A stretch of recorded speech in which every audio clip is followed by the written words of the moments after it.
मला आवळ्यांचा मुरंबा करून दाखवणार आहे.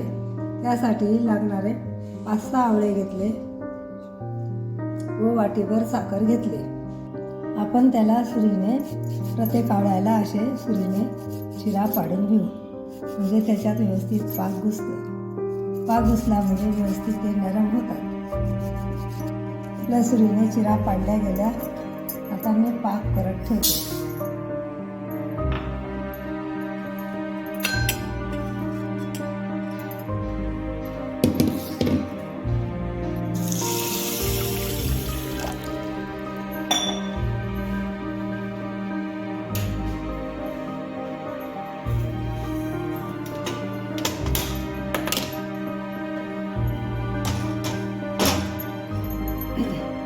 साखरेचा पाक परत ठेवला. त्याला कमीत कमी 15 ते 20 मिनिटं लागतील.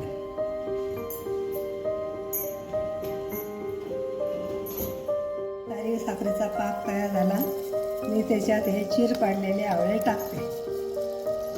10-15 मिनिटं त्याला होऊ देते. अशा पद्धतीने आपला मुरंबा तयार झाला.